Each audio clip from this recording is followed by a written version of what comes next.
कक्षा 9वीं के सभी विद्यार्थियों, देखिए इस वीडियो में आज मैं आपको वार्षिक परीक्षा के लिए पेपर अच्छे से समझाऊंगी और देखिए इसका सॉल्यूशन भी हम पीडीएफ के थ्रू देखेंगे। तो चलिए वीडियो को स्टार्ट करते हैं और वीडियो आप पूरा देखिए। तो चलिए पहला प्रश्न, सही विकल्प चुनिए कि तुलसीदास किस काव्य धारा के प्रतिनिधि कवि है? राम भक्ति काव्य धारा के। दूसरा, वाक किसकी काव्य शैली है? तो लगदात की। तीसरा है, दोहा छंद में कितनी मात्राएं होती है? 24। हुजूम के आगे कौन चल रहा था? सालिम अली। पांचों मुंह की खाना का क्या अर्थ है? हारना। छठा, परदादी चोर को सही रास्ते पर कैसे लाई? तो सहजता से बात कहकर। तो ये हमने सही विकल्प कंप्लीट किए, आप स्क्रीनशॉट लें और कंप्लीट करें। चलिए क्वेश्चन नंबर 2, रिक्त स्थानों की पूर्ति कीजिए। बच्चे डेडेडेस पर जाते हैं कम। दूसरा है, छंद के डेडेडेस 2 प्रकार होते हैं। तीसरा, तूती बोलना का अर्थ डेडेडेस है धाक जमना। चौथा, मेरे नाना पक्के डेडेडेस माने जाते हैं साहब। और सालिम अली का यहाँ डेडेडेस पलियान है आखिरी। और छठा है, हिंदी का प्रथम उपन्यास परीक्षा गुरु को माना गया है। तो आप यहाँ से अच्छे से स्क्रीनशॉट ले। चलिए अगला प्रश्न देखते हैं यहाँ से। चलिए सही जोड़ी, तो सही जोड़ी के मैंने नंबर डाल लिए। चलिए फिर भी हम मिलान कर लेते हैं। पहले है जीवन का खंड चित्रण, इसकी जोड़ी है खंड काव्य। दूसरा, हरिशंकर परसाई की जोड़ी है वसुधा। तीसरा है, आकाश की जोड़ी है नभ और गगन। जनसंपर्क विभाग की जोड़ी रहेगी बाट की सूचना। और गोदान उपन्यास के रचयिता कौन है? तो यह है प्रेमचंद्र।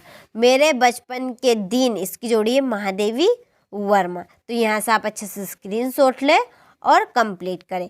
चलिए क्वेश्चन नंबर 4, सत्य असत्य। जयशंकर प्रसाद छायावाद के प्रमुख कवि है। सत्य। जहाँ नायक और नायिका के विरह का वर्णन हो वहाँ संयोग श्रृंगार रस होता है, तो यह असत्य है। और आज उपभोक्ता संस्कृति का समाज पर कोई प्रभाव नहीं है, तो असत्य। प्रत्यय शब्द के पहले जुड़ते हैं, तो असत्य बात है। संकल लड़कियों के छात्रावास में ताक झाक करता था, सत्य बात। किसी घटना का आंखों देखा सरल वर्णन रिपोर्टाज कहलाता है, तो सत्य। तो यहाँ से आप अच्छे से स्क्रीनशॉट लें और कंप्लीट करें। चलिए अगला प्रश्न देखते हैं, एक वाक्य में उत्तर। बच्चे माँ पर जा रहे हैं, बच्चे काम पर जा रहे हैं के कवि का क्या नाम है? राजेश जोशी। दोहा छंद में कितनी मात्राएं होती हैं? 24 मात्राएं। सालिम अली की पत्नी का क्या नाम था? तहमीन। रचना के आधार पर वाक्य के कितने प्रकार होते हैं? 3। रीढ़ की हड्डी एकांकी किस समस्या पर आधारित है? विवाह संपन्न। और कहानी के कितने तत्व माने गए हैं? 6। तो यहाँ से आप बड़े से स्क्रीनशॉट ले। चलिए क्वेश्चन नंबर 6 हम यहाँ से देखते हैं। चलिए यहाँ से देखेंगे, जो पीडीएफ खास आपके लिए तैयार रखी है हमने। ये छायावाद की 4 विशेषताएं लिखिए। तो ये आपके सामने है 4 विशेषताएं। चलिए फिर है क्वेश्चन नंबर 6, ये अथवा 2 प्रकृतिवाद के कवि और उनकी एक एक रचना के नाम। तो ये है कवि नागार्जुन, केदारनाथ अग्रवाल। इसके बाद में चलिए क्वेश्चन नंबर 7, कवि ने सच्चे प्रेम की क्या कसौटी बताई है? यहाँ से ले। इसके बाद में ये अथवा है इसी का।